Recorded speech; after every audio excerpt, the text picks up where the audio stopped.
Tonight on the WHAS 11 night team, a man claims he was attacked while in custody at Metro Corrections, now suing the officers caught on camera pinning him to the ground. Get off neck. The stunning video and allegations against the jail, plus heartbreaking stories of loss, how these families are turning their pain into their purpose on Overdose Awareness Day, and then marking a major milestone at the Iroquois Amphitheater.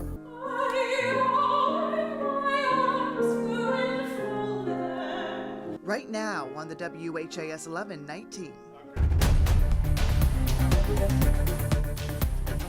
We begin tonight with breaking news. Two separate car crashes are backing up traffic on I-264 and I-265. You can see live looks right now at 11 o'clock. Most lanes on the eastbound side of the Waterson Expressway near Breckenridge Lane are blocked right now. Police just informed us, unfortunately in this case, a person died in the crash. Meanwhile, on the Gene Snyder, all lanes are blocked heading east toward the National Turnpike after a different collision that happened late tonight. Dispatch tells us 2 people were taken to the hospital after this crash. We don't know how they're doing at this moment. Keep an eye on WHAS11.com for an update on both of these incidents. Now to our top story right here on the night team. A man who was in custody at Metro Corrections is now suing 4 officers he says brutally beat him last year right after he was booked into the jail. Christian Lopes says and his attorney helped him filed a lawsuit just this week saying they want to end a pattern of abuse at Metro Corrections. Well, the WHAS 11 night team's Taylor Woods and photojournalist Ian Hartwitt have been on this story today. Taylor? Shay, Christian Lopes was charged with assault while in custody at LMDC. A police report states Lopes resisted officers. Lopes says he did not. The entire incident was caught on video for you to see for yourself. We do want to warn you, the video may be disturbing to watch. Get off neck. Get off neck. This is the moment in question, the moment Christian Lopes says he was attacked in the waiting area after being booked into Metro Corrections. It happened September of last year. Lopes says he was thrown to the ground, held in a chokehold, and then hit several times in the face. I was just scared for my life. I didn't really know what to do. I didn't know what to do. I'm just getting beat up. They're just trying to attack me. He says he asked a question about the booking process, and that's when he was approached by officers. In a police report from the incident, officers claim Lopes got physical with them first. I don't know what's going to happen. I'm thinking I could die or anything. It's the second time they beat me up. Lopes was then handcuffed and taken into a jail cell. That's when a nurse comes in and treats his bruised face. My body aches and my neck aches all the time. I crack my neck, it's loud all the time. A written report says Lopes resisted officers as he was escorted into a holding cell where body cam footage shows officers holding him to the ground. They later tell him he will be charged with assault. Charge you with assault. Now he's suing the officers in the video and the director of the jail, and his attorneys say this case isn't unique. And if we don't put a stop to it, if we don't keep filing suits against this, I believe this will keep happening. If it keeps being swept underneath the rug. This needs to be addressed immediately. Thursday, LMDC Major Daryl Goodlett released a statement saying, quote, on August 30th, 2023, Metro Corrections leadership became aware of pending litigation related to an incident that occurred on September 1, 2022. LMDC is reviewing the lawsuit and the allegations brought forward. LMDC is unable to comment further because of the pending litigation.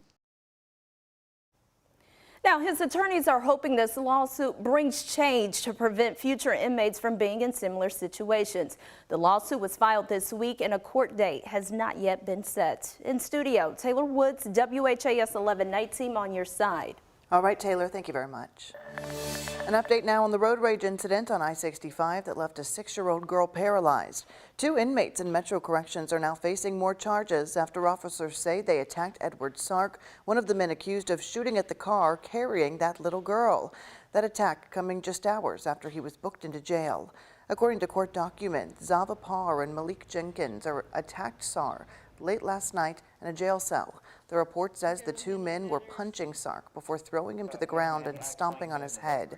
Sark had to be transported to the hospital with what officials are calling serious injuries. Parr and Jenkins are now facing assault and wanton endangerment charges on top of the charges they were already facing. A southern Indiana teen called 911 after she says her mom was firing a gun while intoxicated. That mom is now in critical condition after exchanging gunfire with Indiana State Police during their response. Troopers say it happened at Liam Noble Circle, right near State Road 60 in Sellersburg, Indiana. When officers arrived, they say they heard Lori Lynn Carpenter firing a gun in the backyard. Police say they made several attempts to peacefully draw Carpenter out, including using the phone, a drone, and a loudspeaker. Not a lot of back and forth, just trying to get her to communicate and come out. She was not receptive to that information, made comments that she wasn't going to come out of the residence. When those attempts failed, SWAT attempted to breach the house, but Carpenter allegedly fired through the door at the officers. Officers did fire back. One hit Carpenter, who was taken to the University Hospital. Carpenter has been charged with 3 counts of attempted murder. The fight to curb overdose deaths in Kentucky continues tonight on this International Overdose Awareness Day. Some capitalized on the day, sharing their messages of hope for a safer Commonwealth in the future. Connor Steffen and Elijah McKenzie joined them as they marched throughout Louisville and now share their message tonight. For some, it was their own personal bouts with loss that brought them here. This is my son Cody and my brother Chet. They just slipped through the cracks. Others felt called here based on future changes that could be made. Our budget is our moral compass. It's going to have to be fully funded. We've got to make sure that we do things to prevent the disease of addiction. For many, harm reduction starts with destigmatizing. Basically, you're not alone. Overdose is very real. It's happening every day, every minute of the day, especially here in Louisville, Kentucky. Services, not sweets! Bringing these hundreds of people along with Vocal Kentucky to march for a brighter future, this International Overdose Awareness Day. While the action the Metro government must take is bold, the priorities are basic, have long been known, and are only at a crisis level now because of the historic inaction. Part of Thursday's march took us out front of LMDC. You can see protesters out front. They're protesting the building of a new jail. They say it's directly intertwined with Louisville's drug overdose problem. It's important that we go stand right in front of the places of government where people are experiencing overdoses, where people are not being treated with care. We have to demand better for everybody in our community. From out front LMDC, The people united will never. all the way to the Muhammad Ali Center. Overdose has got to go! Those gathered were staunch in sharing a singular message. This is not a black and white issue. It's not a male-female issue. It's not a gender issue. It's a Kentucky issue and it's a national issue. And it's that message they're wanting to rally people around in hopes that days like today will no longer be needed in the future. In Louisville, Connor Steffen, the WHAS 1119, on your side. Today, Governor Beshear marked the day by providing an update from the counter-drug program. Beshear says as of August, the program has seized 171 pounds of fentanyl. That is a 60% increase compared to last year. Beshear also announced the state is awarding $2.1 million in grant funding to 14 law enforcement agencies and 1 nonprofit that will be used to fight addiction. If you or someone you love is fighting addiction right now, we want you to know there's help available. You can call that number on your screen. Specialists will pick up the phone and connect you with resources that can help you right now. We also have a list of resources on our website, WHAS11.com. Tonight, concerns are mounting over the health of the Senate Minority Leader Mitch McConnell, despite an all clear given from the Capitol's attending physician. In a statement, Dr. Brian Monahan says he has medically cleared McConnell to continue his planned schedule. After speaking with the senator's neurological team and consulting with McConnell himself, Monahan says occasional lightheadedness is not uncommon in concussion recovery. McConnell suffered a concussion after a fall at a Washington, D.C. hotel back in March. Since that fall, he has appeared to freeze up twice in front of reporters. Both times, McConnell's office says the senator felt lightheaded.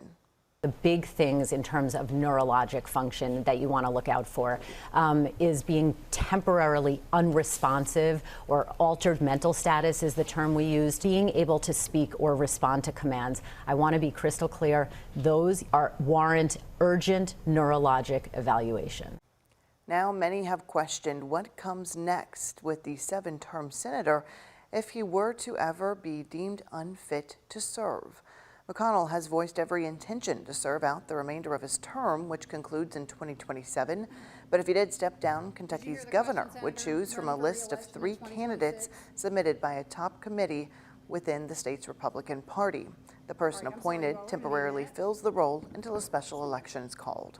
The argument was that for a Democratic governor to replace an elected Republican with a member of his own party would subvert the will of the people. The governor would be forced to select somebody from that party. Normally, in most states, the governor gets to select irrespective of the governor's party. Some political experts say McConnell's latest incident could bring the issue of term limits back into the conversation. Today, the Louisville Urban League short-time CEO faced her employer in a courtroom. Dr. Kishkumi Price says she was ousted as retaliation for looking into the league's finances after taking over from Sadiqa Reynolds. Dr. Price's lawyer got a bit emotional in court, explaining why he believes the case must continue as opposed to being dismissed, which is the request of the Urban League. Places like the Urban League are granted a lot of deference, but it comes at a price. You can't fire Dr. Price because she's trying to do the right thing. You can't do that. And you're absolutely right, Your Honor. They've never articulated why they fired her after 4 months. The Urban League maintains there is not enough facts in the lawsuit, and Dr. Price can't prove the league broke any laws. Her personal feelings about it do not create a cause of action. She is asking the court to find her feelings supportive of a cause of action. The judge in the case did not make a decision on whether or not it should continue today. She did say she would hand one down soon.